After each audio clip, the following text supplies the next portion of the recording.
Hey guys, today we're going to be putting this rack on the 4Runner. This is the BajaRack Utility Rack. If you guys are regulars on the channel, you know that I recently put an OEM roof basket on the FJ Cruiser. Really pleased with the BajaRack product, so decided to go the same route for the 4Runner. This is their flat utility rack. You'll see it's got a built-in fairing.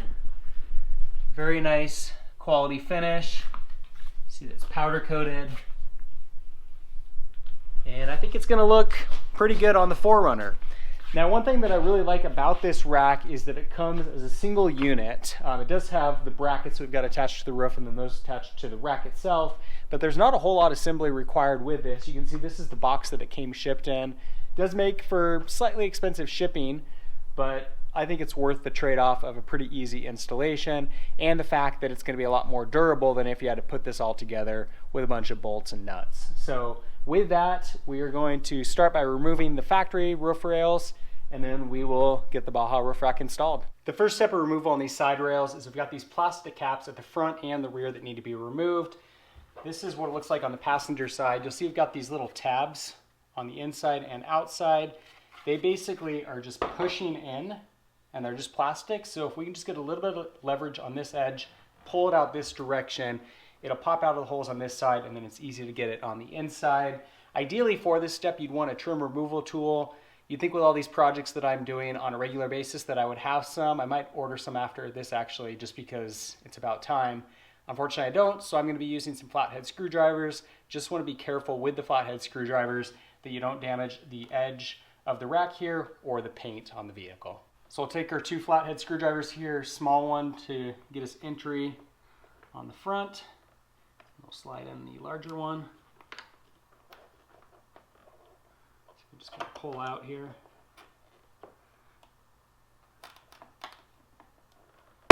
Okay, so we got the first clip there. We'll do the same thing on the back.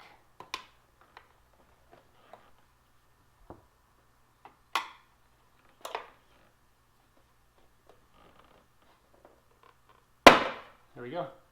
Got both of them, so we'll just lift this up, pull it on the other side, and then do the same thing at the back. The next step is we've got to remove these two bolts with a 12mm socket wrench. When I was studying up for this install, one thing that I did come across is that it's advised that you don't remove one of these bolts separately from the other. You kind of want to do them in sequence and pull them out together. Reason for that is where they attach inside of the roof, that little piece can get loose within the roof cavity. Obviously, you don't want that to happen. When I removed them on the passenger side, I didn't really see the risk necessarily, but given that that's a recommendation that I came across, I'm going to take their advice as well and do that with these. So just kind of go back and forth between the two, loosen them together in sequence, and then once we've done the front, we'll do the same thing at the back.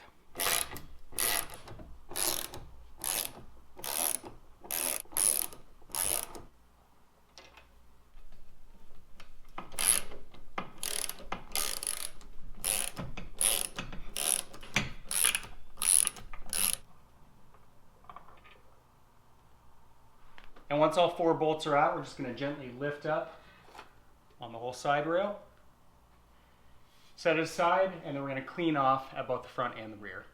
Next up, we want to seal around these two bolt holes at all four corners. You want an RTV silicone sealant, and we're going to apply it pretty liberally here, just around the edge. Personally, I would recommend that you leave a little bit of gap at the inside and the outside here, so that if water is in this little canal here, it can pass through on those sides and you're not trapping it. So get it nice and flush with the bolt hole itself, but leave that gap on the two sides for the water to flow down this direction. Do the same thing at this one, and then we want to repeat this process again at all four corners. Next up, we've got these four support plates. We're going to go ahead and set those right on the caulk while it's still wet. Get on there nice and snug. If you get too much excess covering these holes, probably a good idea to kind of swipe that out of the way. And then we're just going to let that sit there and get the brackets in position. At this point, we're ready to install our middle and rear brackets. We've got 3 for each side, so we're going to wait on the ones at the front. All 6 brackets are labeled for their specific positions. So we've got A for the front, B for the middle, C for the rear, and then they're also labeled either driver or passenger side. So for example, this middle one on the driver's side is going to be the B/D bracket, and then at the rear we've got the C-D bracket. So you can see we've got the labels on here. For all of these, we've got one long bolt, and we're going to need a washer. And we also want to pre-grease each of these bolts before we install them. So we're just going to take the bolt, put it in the bag here, and kind of twist it around. Get the grease on those threads. And then we're going to take our bracket, push that bolt through, and just gently hand tighten. Now again, when we removed these, we wanted to do them in sequence. So we're going to do the same thing now. Take the second bolt and washer. Once again, we're going to grease it. Once we've got these threads greased, then we'll insert it in this other hole. And then we'll tighten these in sequence. Start by getting them hand tight, and then we'll tighten them up with the socket wrench. We're going to do the same thing at all 4 positions. Again, we're going to wait on the 2 at the front until we've got the actual rack installed. And then we need a 13mm socket wrench. And once again, we'll go in sequence as we're tightening between these 2 bolts.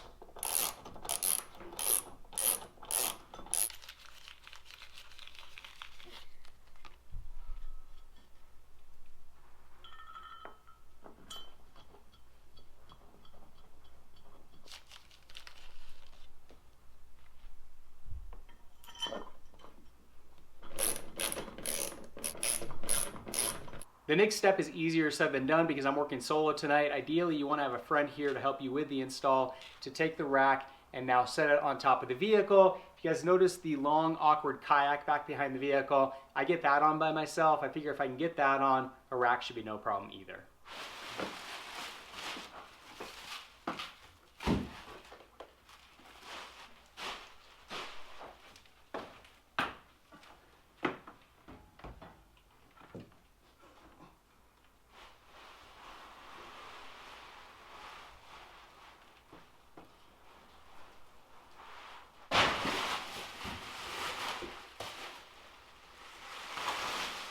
Now we're ready to attach the rack to the mounting brackets. We're going to take one of the smaller bolts, a washer, we're going to grease up the threads again.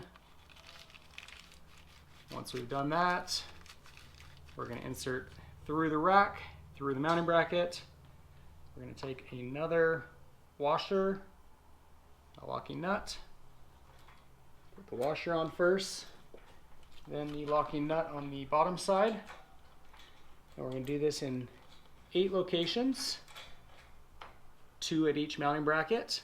We're just going to loosely tighten these to get all 4 mounting positions in place, and then we're going to tighten them all the way.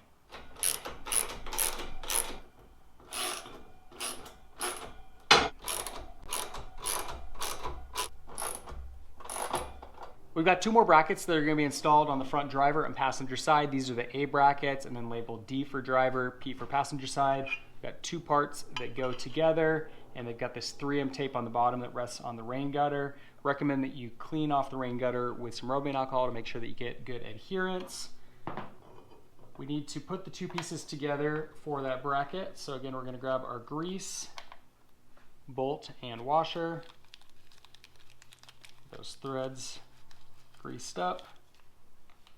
We're going to take these 2 brackets. We're just going to put them together like so. Reach that through. Washer on the other side. And then locking nut.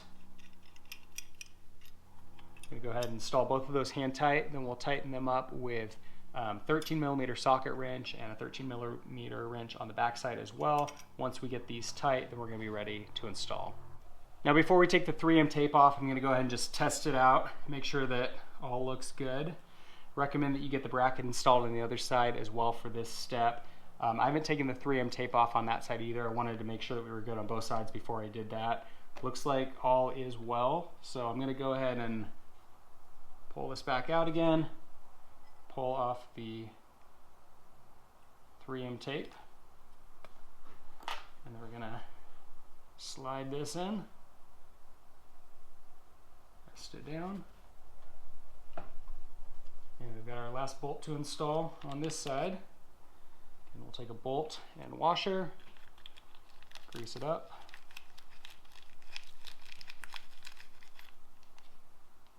Slide that through. Take another washer on the bottom as well as a locking nut.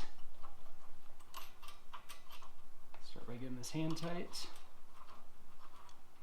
I'm going to take my 13mm wrench on the bottom here, socket wrench on the top. And we're going to tighten this up.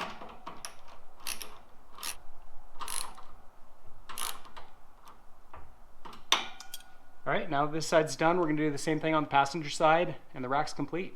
All right, with that, the rack is installed. If you guys have any comments or questions on the installation, leave them in the comment section below. If you enjoyed today's video, make sure to give it a thumbs up. And for more 4Runner videos, be sure to subscribe. In the meantime, thanks for watching.